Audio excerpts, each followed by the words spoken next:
Good evening, and thank you for All India and good friend Deepak for giving me this opportunity.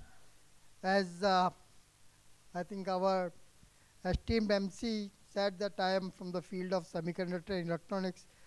Uh, Probably this is not a semiconductor crowd, but probably all of you must have heard about the semiconductors in last couple of years, as this is basically one of the thing which is very much talked about, right?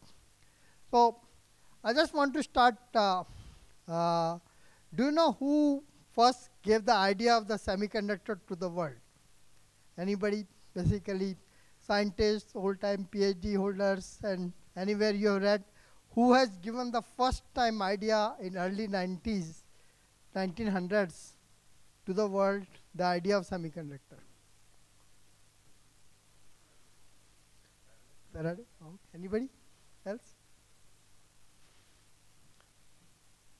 So I think it's very surprising, and a lot of people don't know. The first idea of a semiconductor device was given by J.C. Bose in 1904.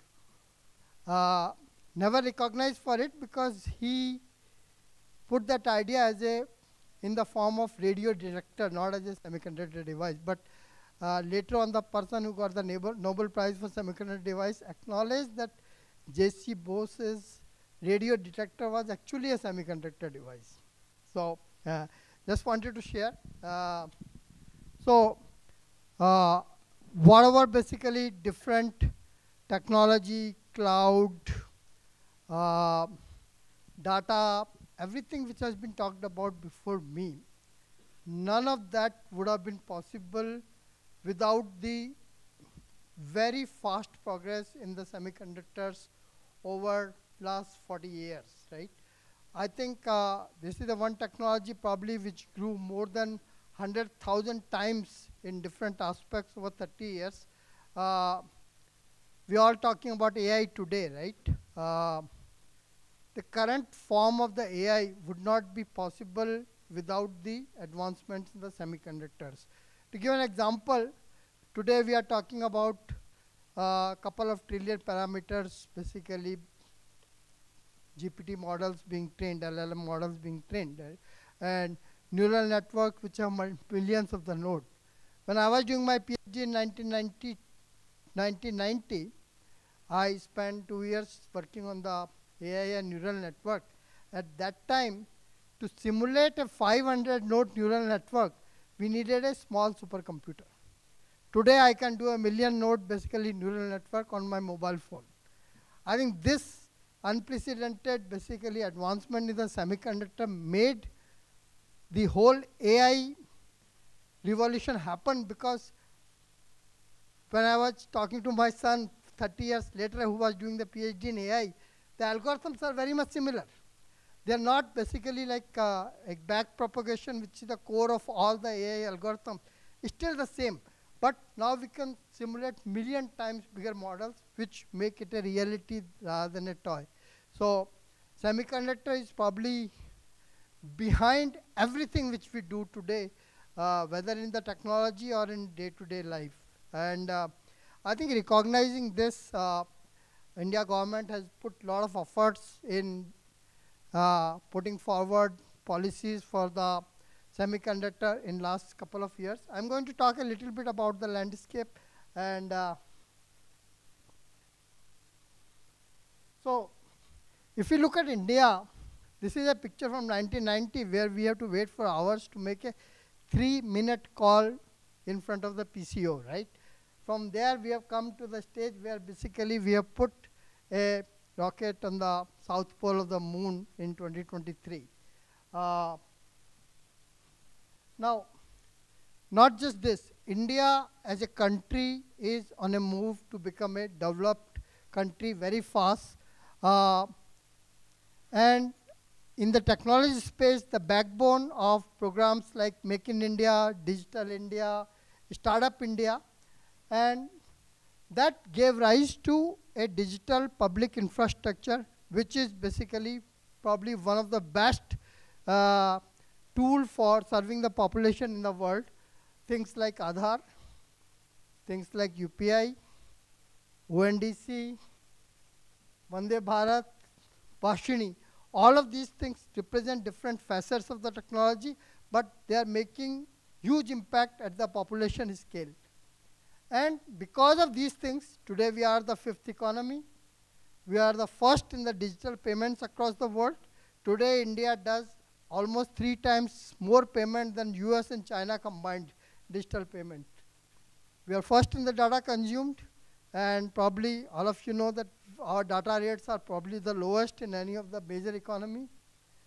We are second in the mobile production, second in the startup ecosystem, third in the total amount of the railways, and basically second in the amount of the roads. In all different aspects of basically economy and technology, India is on the move.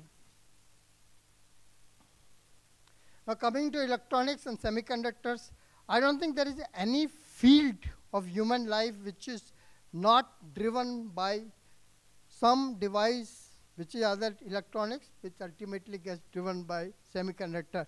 I think if we did not have electronics and semiconductor, I don't think we can basically spend even 5 minutes without that. And it's not just personal gadgets, it affects every aspect of the basically country's infrastructure, strategic needs, economy, and everything else. So, if I basically look at today's situation, I think there are a lot of gray-haired people, they might recognize this picture. How many people do know this picture, right? Okay. And obviously, if you know the picture, then you know the dialogue also, right? So, if I look at today, in the technology or electronics domain, we have a very huge market. We are more than basically consuming more than 200 billion of electronics and more than $30 billion of semiconductors today. We have one of the best basically talent ecosystem in the world with so many engineering colleges, so many graduates basically, and people driving almost every large company in the world sitting in India. So we have a huge basically manpower advantage. And manufacturing we have in last 10 years, basically the electronics manufacturing has basically grown by bounds and leaps. And today, as I said, we are second in mobile phone production. We are making 99% of the mobiles which we consumed in the country, and basically starting to export also. So, to complete the family, mere paas maa hai, but we need a pa. So, what is lacking in the current ecosystem is that all these electronics products and other technology we are consuming are primarily coming from the global brands. There are very few local electronics brands. Some of the people who have basically probably my age group, we had a lot of local electronics brands like Oneida, BPL, Videocon. I think over the time, all of these domestic brands have disappeared, and today, more than 90% of what we consume comes from the global brands. Although we might be manufacturing in India, but the products are from the global brands. So what is the need of the hour to move to the next stage of basically growth is to have reasonable share of the domestic products in the overall consumption. And I usually say, in today's world, you cannot do everything on your own, but a reasonably 1/3 of the products which we consume, if they come from the domestic product companies, domestic brand, that will be a good target to basically achieve. So, as I was saying, there are basically external reliance that basically less than 10% of our products which we consume come from the domestic sources, and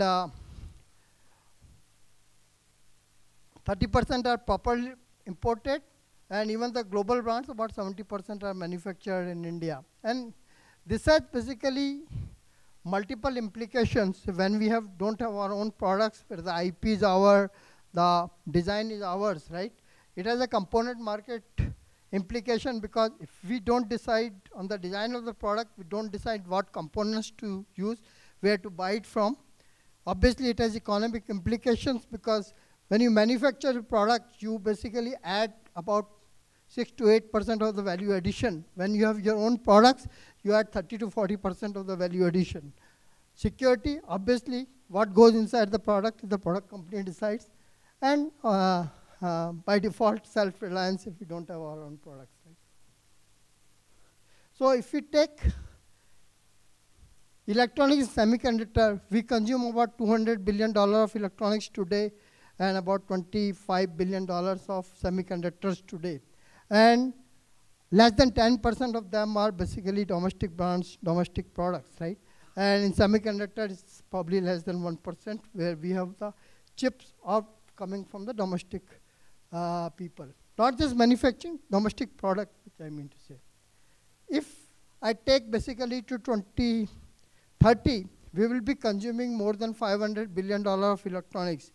And if we target the 33% or 1/3 of these products will come from the domestic companies, that presents a opportunity of $133 billion, which is huge basically by any means, right? And if I look at a semiconductor, same thing, basically it presents a, by 2030 we'll be consuming about $100 billion of semiconductors. 1/3 of that presents an opportunity of $33 billion. Now this opportunity can be realized through product companies, which makes the semiconductor chip, or manufacturing fab, ATMP, and all other things basically, which, so this basically, the two numbers, if you add, basically it's $166 billion opportunity in next 7 years, if we focus on developing our own products. Otherwise, we'll be just basically keep on using the iPhones and Oppos and Vivos of the world, right? Why there is not a single basically mobile phone brands from basically India? In some other areas we are doing okay. CP Plus and other people are basically moving towards the domestic products and things like that. So we have market, we have manufacturing, we have manpower, and we have these areas which basically use cases which are growing very fast. If we can basically serve it through the electronics products, that can make country more self-reliant, more prosperous, create more economic value for the country.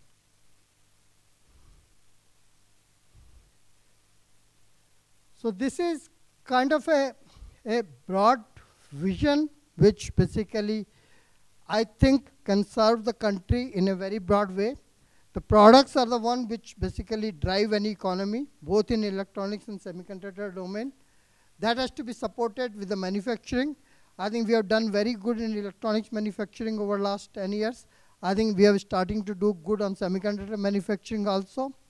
And research and talent, I think we are producing a lot of basically engineers, but I think we need to work on basically producing more technology savvy, more basically employable talent through our academic ecosystem. So I think if we all work together, all the people in the value chain, people from basically who deploy the solutions to people who basically value add the solutions, manufacturers, product development, talent producer, then we can create an ecosystem where India can become an electronics and semiconductor nation and get its well-deserved position in the world supply chain for these important technologies. Thank you.